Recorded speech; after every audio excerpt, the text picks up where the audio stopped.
about British Telecom and RingCentral. We have Mark Bagley and Richard Borenstein. Gentlemen. Did you request this song? My favorite tune.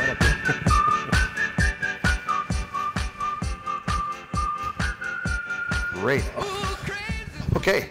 Well, Mark, let's kick it off with you. Typically in these, we start with the Telecom telling us a little bit about themselves. Sure. We get those innovation slides up and out of the way, and then we go into the discussion. We'll bring Richard in after that. So over to you, Mark. Well, first of all, thanks for inviting us here, and thanks for arranging the weather as well. We appreciate it. You know, most people, I guess, are outside cheering for the rain, but the Brits here are, you know, kind of used to this. So, it's a little dry for you, actually, right? Yeah, yeah. It was funny, yesterday I was reminded, was just driving around, I was reminded when the rain started down in our way. I live down in Saratoga, and it was a bit like the scene out of Independence Day, you know, when the spaceship came over and was coming out of the houses and pointing at the sky. You know, it's what's that? What's that? So, haven't seen it in 6 months. Yeah. Well, so I haven't. You might have. But. Yeah, yeah. For those of you who don't know, BT's obviously British Telecom. We have most of our revenue comes out of the UK, about 60% actually out of the UK. So actually, maybe not, it is most, but still a good chunk outside the UK. We have operations around the world, of course, like most telcos do. We offer the range of telco services. I'll come on to some of those in a minute. And we also have kind of outsourced type arrangements as well with large corporates. So managed outsource type thing, you know, managed solutions type services. We do those around the world as well. So in the UK, it's mostly around business and consumers, small business and consumers, and then around the world, it's large corporates. So in terms of things we're interested in, there's a whole list here. I'll try and rattle through them very quickly, and maybe we can talk about them a bit later on as well. So we're interested in anything that's bandwidth hungry. So why are we interested in that? Well, we've got a whole network that we're trying to fill up, of course, with mobile traffic and fixed traffic. And so we're interested in anything that's going to actually generate more traffic and encourage us to sell faster services. We're interested in TV services. We have a TV business. We're interested in mobile. On the TV side, I guess specifically we're interested in some of this new AR, VR is the kind of stuff that, you know, augmented reality, virtual reality seems to be coming through. I guess there's some differentiation area in TV. We've just made a lot of purchases of sport content, so we're interested in anything that provides a whole range of interactivity, I should say, activity and interactivity around sports content. So we're doing things like we're looking at whether we can have AR type capabilities there as well, so it looks like you're in the stadium. You know, you can put one of these headsets on, you can look around and see, you know, you see your buddy next to you that you normally sits in the stadium. I don't know how desirable that is, but drunk and brawling. Yeah, exactly. Yeah. So it's not usually desirable at a soccer game in England, actually, to have someone sitting next to you on that. But anyway. What else? We're interested in some of the usual telco stuff, some of the interesting telco stuff that's going on. So SDN, NFV. We're interested in IoT, of course. We just talked about that in the last session quite a bit. So the same sort of things that Sprint are interested in. SaaS services, we're about to launch into the small business market. We're about to launch some more SaaS services. So we're interested in filling out that portfolio. So these are typically things that a small business would need to run, any kind of application that allows them to run their business online. Rattle through a few more of these. So big data, obviously, very interesting big data. We're looking to sell some propositions through our cloud capability, so hosted Hadoop or those type of services, plus also use them ourselves. So we're interested in any kind of services that can help us sell much easier, find more customers, look for churn, all that kind of stuff. What have we not covered so far? So vertical solutions, we do, this is in the corporate space, so we do a lot of stuff in, a lot of solutions in the healthcare business, in retail, in financial services, so anything in that area as well, anything for the banks is interesting for us. Security, always, we've got a big area that's around security, so we do the white hat type services, and we also do all the firewall networking type services as well.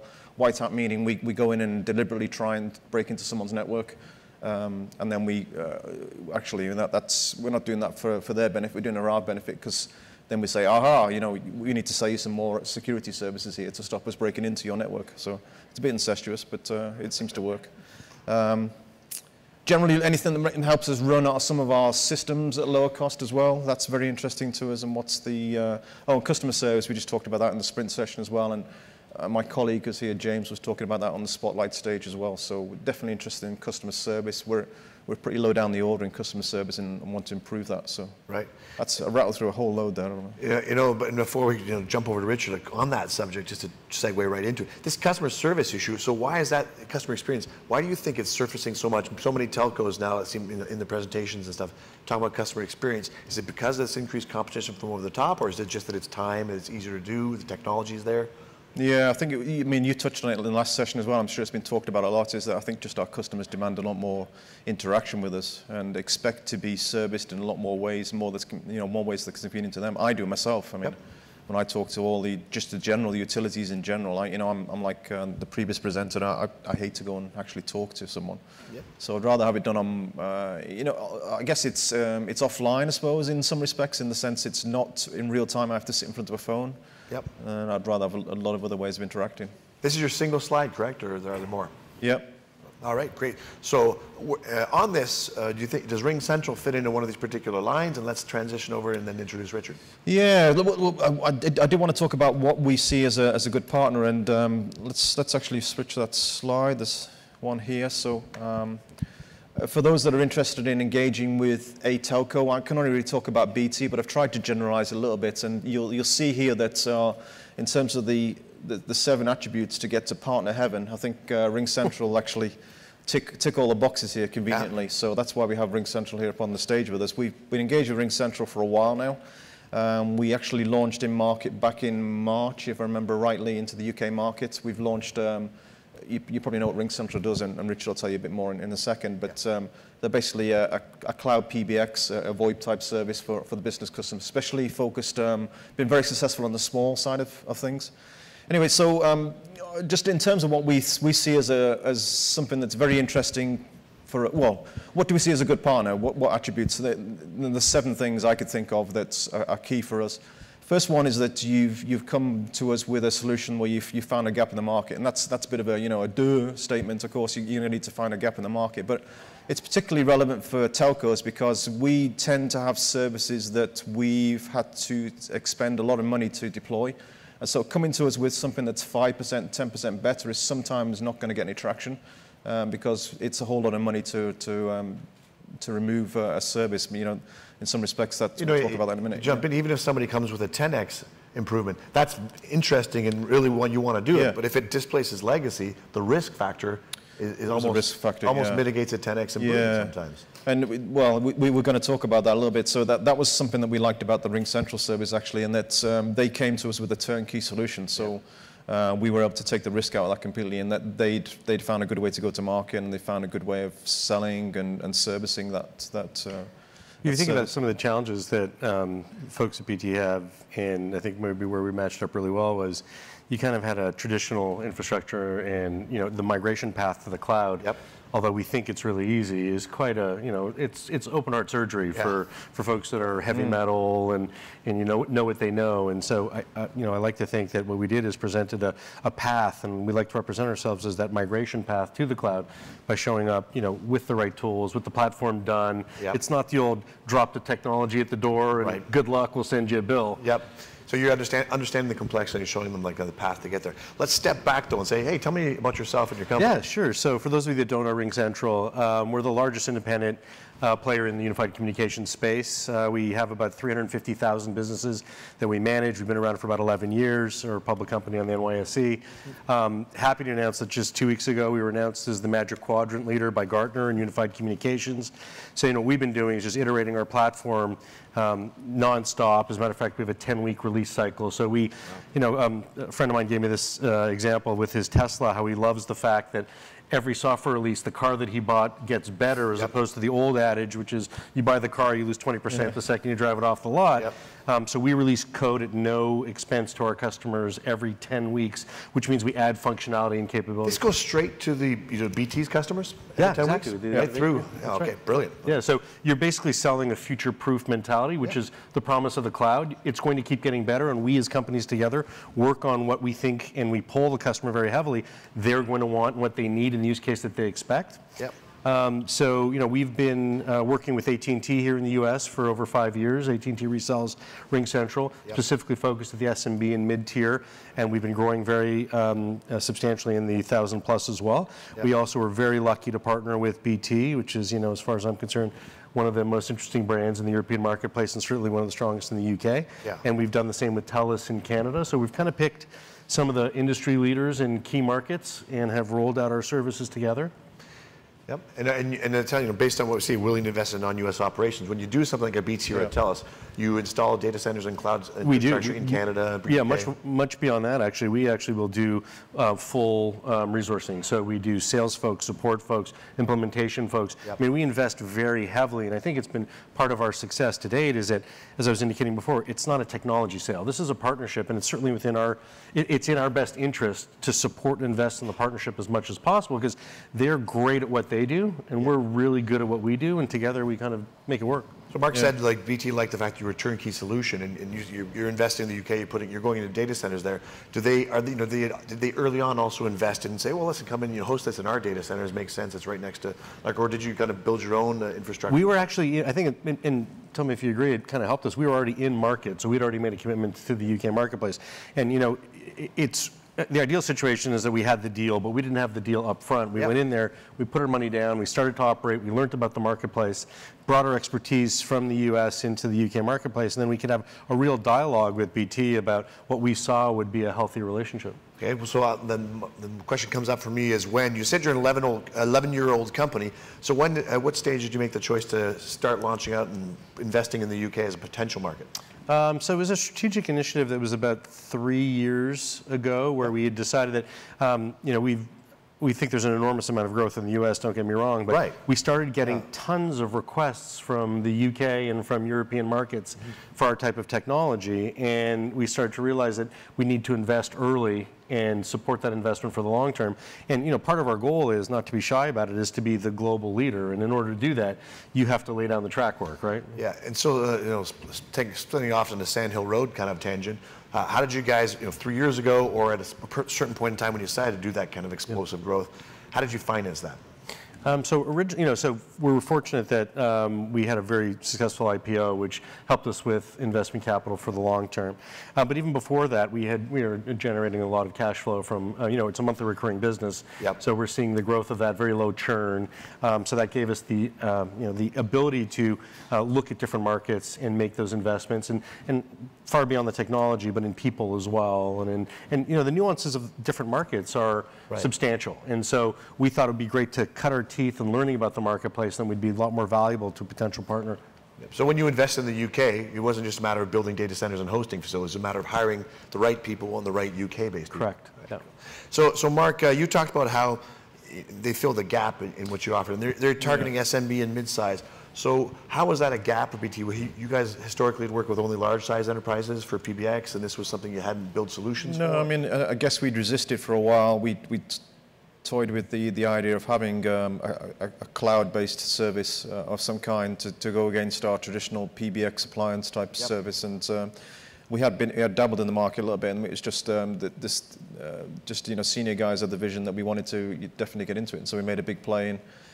We've gone all in selling now cloud-based services, probably in preference to PBX type services, and so. Do you find these cloud-based services that are going to kind of skew up and up? Like we started at small business, now it's medium business, and maybe start nipping at the large enterprise as well? Yeah, so we are targeting small and mid. We liked RingCentral particularly for small because they've got that heritage there of.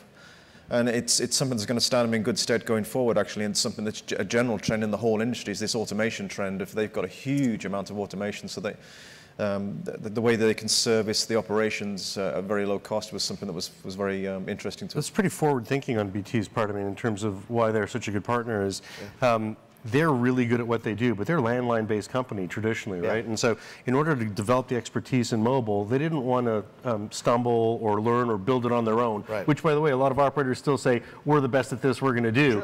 They were looking in the marketplace for someone that could bring it in a platform-ready, and also able to energize sales and marketing with existing assets, right? So we came to the table and built together, the webinars and the overcoming the objections and support structures. All the training materials. All the training materials, and we invested in overlay sales teams that match up with their sales teams, and using our support to support them. So we're really, I don't want to sound corny, but we're really in this together. This isn't a partnership on a piece of paper. This is an integrated partnership at multiple levels. And those existing things you're transitioning companies off of, whether you have your box in the building, they didn't have 10-week update cycles, right? That's right. I mean, were they 10-year update cycle? Like, seriously, it was like Yes, I mean, listen, you look at, there's two sides of the market, right? So there's the vast majority of businesses which have existing PBX infrastructure, and they've got to move off that. They want to rip it out, but you just can't upset your communications capability with the flick of a switch. And so together we represent that path to being able to silence those old boxes and move entirely to the cloud. So you showed BT a path and that you could work together, and then now you help them and work in partnership to show the customers a path to cloud PBX. Yeah, exactly. Yeah, I mean, RingCentral were exceptional in that because they had the 10 years experience of selling this stuff in the US market. So, but generally speaking, if we generalize it out a little bit more, is that we're looking for probably at least we're looking for companies with a year's experience, so that almost so that they've tried a few ways into market, which is okay. We all try different aspects of, what price point do I hit? Am I going direct, indirect, and kind of learning those lessons. And then once you've tried a few of those and iterated around and come up with the perfect solution to hit up a market with a new product, that's when we're interested in. We're not so interested, I guess, before that, unless it's very disruptive. Yeah. We don't want to have to do that learning ourselves, and that's what we liked from RingCentral, is they brought 10 years of experience of saying, this is how you sell this service. Because our guys didn't know that. They were selling PBXs on premise. So fortunately, our guys were humble enough to say, we need to learn from RingCentral here. Richard, was that something where, from Mark, his salespeople could now sell this?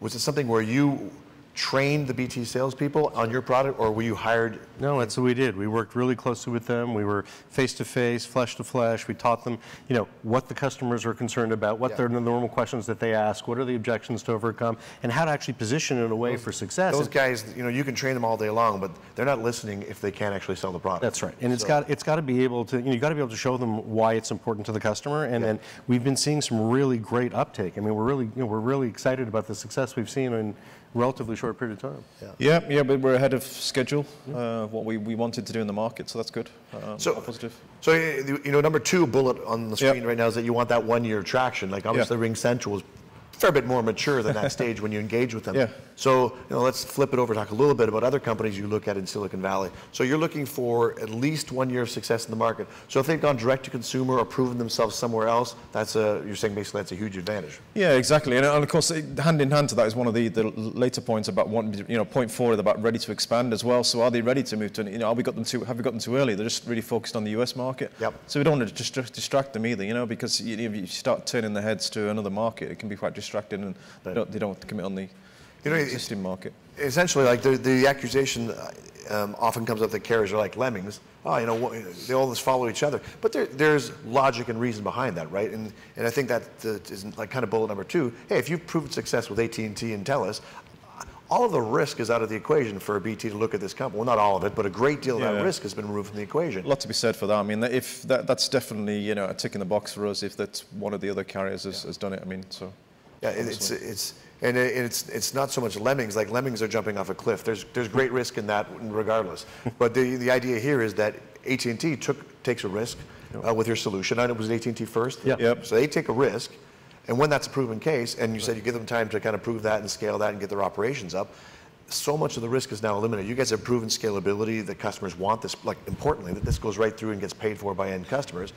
All of a sudden, the business risk, the technology risk, the scalability risk is kind of removed for you guys. It's also progressive, if you think about it, because all the heavy metals aligned against enterprise, right? So the operators traditionally buy their big Cisco and all their big machinery to go out after the enterprise. But that leaves, and what BT identified was a massive revenue potential in that mid-tier and in that SMB. Right. These are folks that you get big margin on, that they don't push back on you on pricing on a regular basis, right? So if you can actually figure out a way to entice them with the right product, then you're going to see some pretty substantial growth. And I think in the U.S., that's like 70% of the economy is these smaller businesses, which, so if you're missing out on a large slice of the addressable market if you don't have a product for them, right? Yeah, exactly. Yeah. So this is so let's get back to working with other startups. I know BT has a pretty good team here and do a lot of success. Yeah. So you look at people at the idea stage and early, because I've seen you look at people early. Do you do that to kind of capture the ideas and kind of hold off until? Yeah, I mean, I wouldn't like to. I was trying to be general here. I wouldn't like to rule out that we don't look at early stage, but early stage has got to be very disruptive for us, I think. I mean, because there's a number of proof points that haven't been addressed. So we would probably, if they were too early and they haven't covered some of these areas, we'd probably say, come back interested. Yeah. Like to hear your pitch, and happy to advise you, but come back in 6 months type of thing. Because I think this is like, if you to get a signed contract, this is your list. But I see you guys really interested. Well, one of the early presentations we had yesterday was saying there's 3 levels of engagement with the carrier. One is there's interest, one is there's important, one is it's urgent. So if somebody comes at you with a good idea, there's interest, but you would say, we'll hold off, keep you in the loop in conversation. Yeah, we're always interested. That's why we got 4 guys here now. So there's 2 guys, I don't know whether they're in the audience here, but we've got 3 guys here at this conference, and so definitely come and see us with any ideas. We're open to any ideas. That's why we're here. So we're going to help with this list. You don't have to come with all these tick boxes. That's the short. That's the urgent. That's the path to a contract within 6 months, right? Yeah. But there's a lot of other types of. Yeah. If you come with all the boxes ticked, it's a no-brainer to us, right? And then that's a no-brainer, and we want to sign up straight away. So if you got 1 or 2 missing, you might still come. Yeah, sure. Yeah, of course. Yeah, well, that's what we're here to help with. That's why we've got a team here. We want to help. Call out the team just in case anybody wants to meet with you. If they're in the room, I don't know. Is it Rob and James or? Sitting in the back corner there, waving in the very dark. I can't even see who that is. So far, is that James? Yeah, I think it's James. So James in the back corner. If anybody wants to talk to Mark or James after this session, either one can talk BT, right? Yeah. Richard, do you have anybody else with you today? I don't. Solo big boy came on my own. Yeah. Do you want to talk about I remembered I've got one more slide here about the gotchas. Well, we best cover it. Should we cover that as well? So, let's wrap up with these and kind of go after that, right? So there's a few things that can happen that you've got to be a bit careful of as well when you get into a relationship with a corporate. So the deal can certainly take longer than you expect. There's a kind of you've experienced this. There's a kind of momentum aspect to it as well. You have to go and talk to lots of people. It's almost like it can be. I mean, it's not always like this, but it can be like spinning plates. You've got to get 6 or 7 plates spinning exactly at the same speed. At the same time to get the deal to flow through. So you got to have quite a decent sized team that are going and hitting the corporate all the time and keeping that on the agenda. And the dreaded procurement process. Yeah, procurement process can be dreadful. Yes, we're trying to improve that. We're not the best at that, I guess. No, I mean generally. I mean, obviously you guys were great when it comes to the actual, approval process internal of these large organizations. Yeah. It's disconnected from the urgency in the marketplace. We're focused or geared up to working towards these, these very large deals, of course. But I think you're bringing up a point. Is that you might find the engagement from the scouting guys are always eager, enthusiastic. Yeah. And in the case of British Telecom, it definitely runs deeper. Like your CTO's office, you're basically here on a mandate from the CTO's office. Yep. So the engagement runs deeper at British Telecom. But then, to your point, Richard, legal has to sign off on this and regulatory compliance, and those guys are not necessarily eager. They're always going to take some time. Yeah. Regardless, I think whether you've done it a lot of times. They like to control their process a little bit too, right? Yep. And I think the integration is no matter how many times you've done it before, you've done it a couple of times before you came to us. There's always going to be some level of integration that you haven't come across before because we tend to. I was going to use a derogatory phrase. We tend to customize all of our systems. So the system that you're going to interact with is going to be unique from the telco you've come across before, or whoever it is, a large corporate. And so that's always a bit more of a challenge than it looks initially. What else is it? Obviously, you're going to be working around time zones as well. So I deal with this every day, and then I've only got like 2 hours in the day when I can interact with the UK during their work day, and so you've got to work around those things as well. And the culture difference, I suppose, is a big thing. There's still that big culture difference between a large company and how they work. There's a lot of politics goes on, and this plate spinning as well. Yep. So anything. And then that last one's that red tape you mentioned, Richard, right? Yeah, red tape. Yeah, I mean, it's part of dealing with any large organization, let alone just carriers, right? There are checks and balances internally that are meant perhaps intentionally or unintentionally, but they slowed the process down, and so thankfully we got through it relatively quickly. Yeah, and these aren't showstoppers. These are just things gear up to be. To these are going to come across. You're going to come across these. This is what you're doing here is brilliant. I mean, this is part of the key of not just TC3, but your reason for being here in Silicon Valley is to make sure that the community understands these things and doesn't approach you and I have 3 months of money. I'm now going to engage with British Telecom. That's not going to we No, exactly. And when somebody meets with you, come on, Mark, come on, you've got to sign. That kind of thing isn't going to quite fly. So you got to have an awareness of these. Yeah, we found we're kind of matchmakers, I guess. We found that having a team here and having some of these things set up front is helpful. So. Yeah. And, you know, and this gives me an opportunity to bring up a slightly different tangent, but an interesting point for, you know, all of the telcos in general in Silicon Valley. What often happens is, first of all, some very good generalists get sent here, right? Like they don't send a low-level person to be a Silicon Valley delegate, and they're tech enthusiasts. But no matter how tech enthusiast you are, when you're on the plane over here the first time, is by the time you're 6 months in, you go native, right? And you're like, oh, I love this stuff. This valley is great. The energy. Look at all these inventions. Why aren't we doing things more quickly? And then the problem is the local delegates have gone native, but they find themselves when they turn back and speak with any head office, the head office has not gone Silicon Valley native. So you just kind of become one of us as you're over here. You can be isolated. Yeah, I don't know whether we solved that. We mitigated that a little to some extent, but we have the senior guys come over and make them native as well. We get them over a couple times a year. That's pretty good. It's super helpful, right? Because you're effectively helping them talk a new language or speak a new language. Because if you just stay the way the structure is created now, you're not evolving, and it's very smart of these organizations to put people out here to learn what's going on here, report back in, and forward sentries are very crucial in any military analogy to understand what's going on out there. And without that, you're kind of remaining within your own context. And I liken what you do, Mark, and frankly, all the other carriers like you. If you're like a Chinese delegate for a Chinese company here, you kind of go a little bit native, but you got the English skills, but you got to translate everything back to the head office. But you have to be able to, be Silicon Valley hip and cool, and not just you. So I'll give you credit, but also all the other delegates and scouts that are here. But you have to speak a different language when you fly back to the UK. We do, yes. So that's just kind of my question. Do you flip back? Do you find it's easy for you to flip back and forth? Like when you go to head office, if you just talk like you talk here, they think you're nuts and they'd shut you out, right? Well, maybe I'm making no broad assumption there, but you probably have to shift it. So how do you shift, and how far do you have to shift these days? Is it getting? Yeah, I mean, I've not thought about it too much, but we definitely do. Yeah, I mean, so we do shift quite a bit. I guess we're trying to.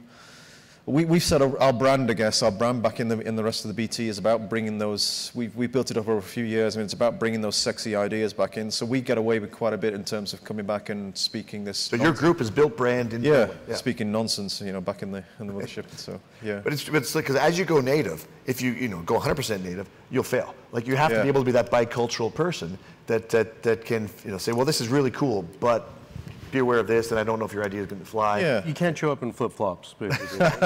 No, that's true. I definitely have to dress differently when I go back to But that's a real thing with the bicultural aspect. Like you got to put on a tie or something. Different.